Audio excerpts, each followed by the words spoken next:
Finalmente chegamos na 12ª casa do Zodíaco, a grande luta de Shun de Andrômeda versus Afrodite de Peixes.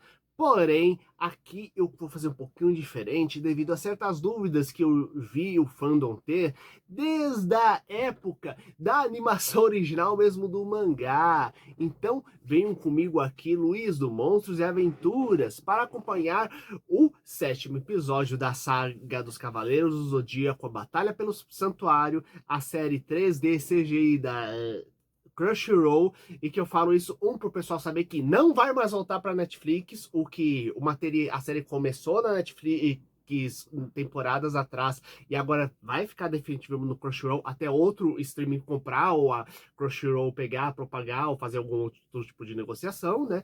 E número 2, por causa que o YouTube pega e tem um algoritmo que pega e lê parte daquilo que a gente fala, a transcrição do que a gente fala aqui, né? A gente precisa falar os termos gigantes para as pessoas, para o sistema pegar e descobrir para quem enviar, para qual usuário.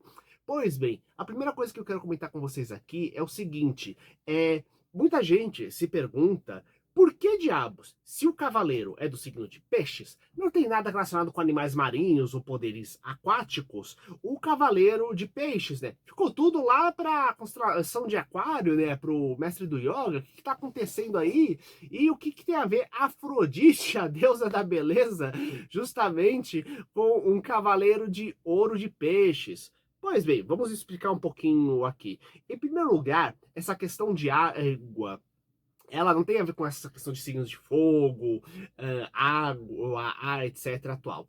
O Kurumada, ele pega muito a questão das histórias que originaram aquelas constelações, porque sim, cada uma das constelações do céu, pelo menos aquelas criadas durante a época da antiguidade da Grécia Antiga, tem cada uma historinha de como surgiu lá, né? É quase como se fosse um segundo paraíso, um terceiro mundo espiritual, né? Já que temos o mundo dos deuses, o mundo espiritual do Hades, que tem os Campos Elíseos, o submundo, etc, né? E ali ficaria meio que seria uma outra dimensão.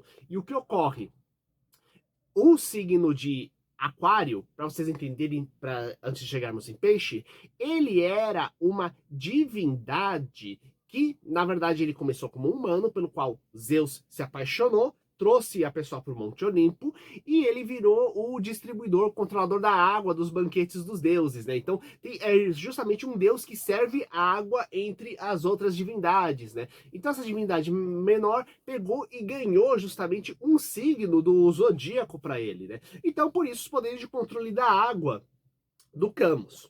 O que ocorre é que, no caso do signo de Peixes, porque são dois peixinhos, inclusive, relacionados aqui, porque a deusa Afrodite, ela pegou e junto com em algumas lendas amigo, outros filhos, tem outras relações de parentesco, o deus Eros, eles, durante a guerra dos gigantes contra os deuses, eles precisavam fugir, inclusive porque eles não tinham capacidade nenhuma de combate, né?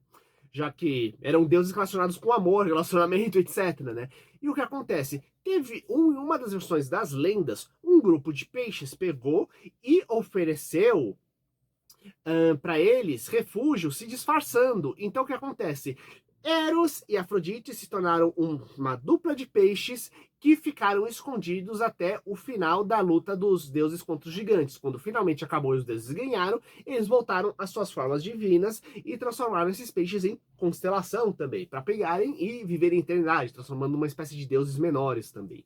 Então, por causa disso, justamente Afrodite não é apenas ligada ao signo de Peixes, ela em parte é o próprio signo de Peixes. O peixe lá foi uma das formas que a própria deusa Afrodite assumiu, né?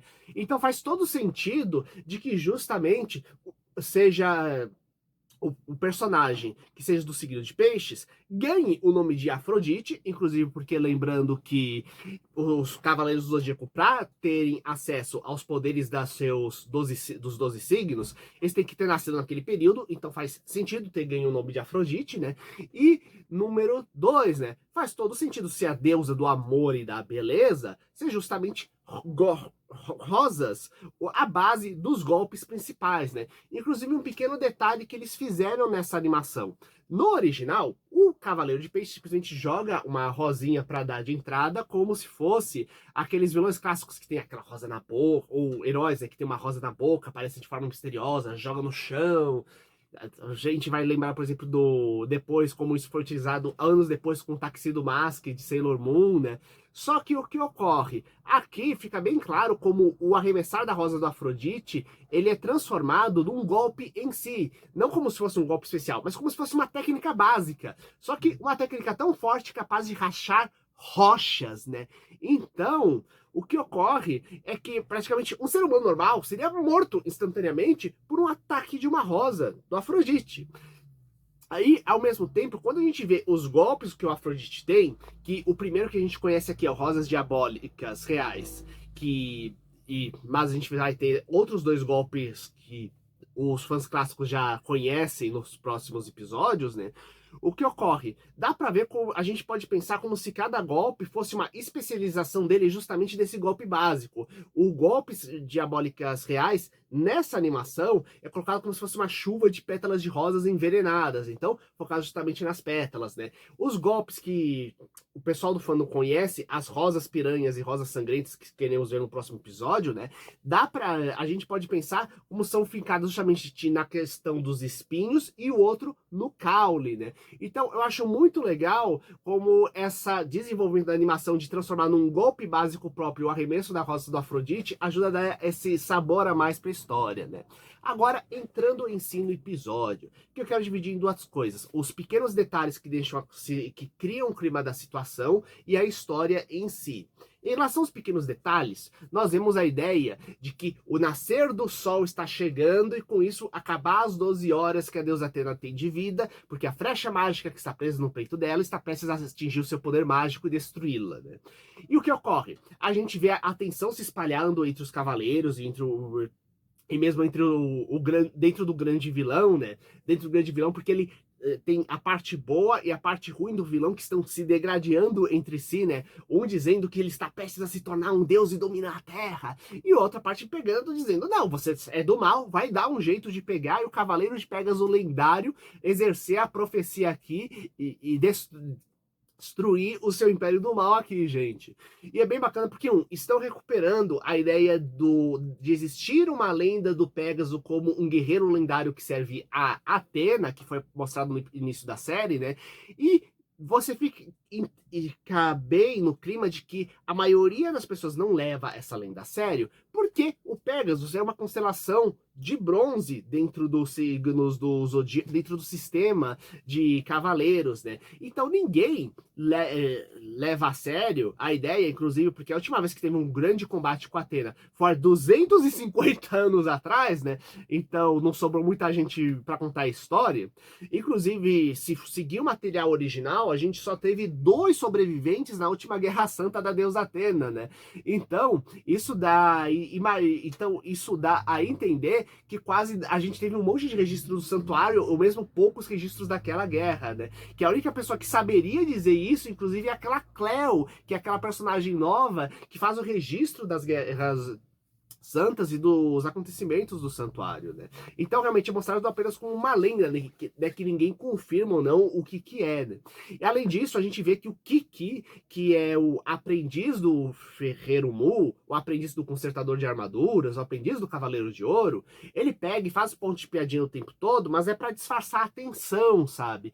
E eu acho isso bacana, porque a gente nunca teve um desenvolvimento original desse tipo do Kiki, só mostrando ele como um garotinho brincalhão no material original, né?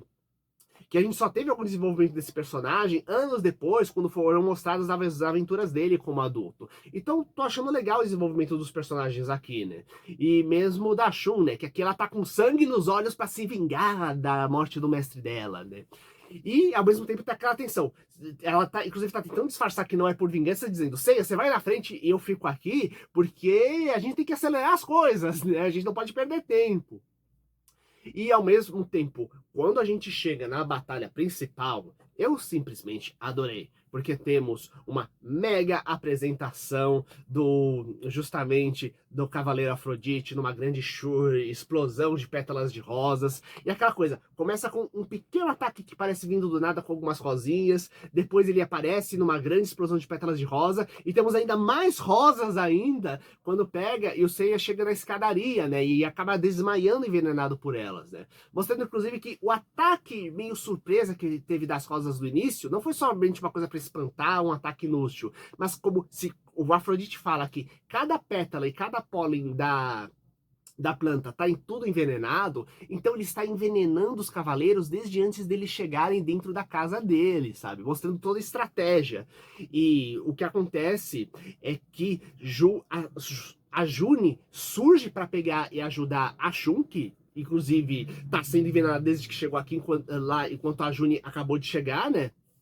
E conta justamente o segredo pro Afrodite, né, de que o grande mestre ele é falso, ele não precisa seguir aquele cara porque na verdade ele é maligno, alguém que pegou, matou o mestre anterior e tá se disfarçando, né. E o Afrodite, como a gente já tinha visto nos outros episódios, já estava acompanhando tudo, já tinha uma desconfiança e pra ele dane-se. Se a pessoa é tão poderosa a ponto de pegar e derrubar o mestre anterior e manipular todos os cavaleiros, é alguém que vale a pena seguir.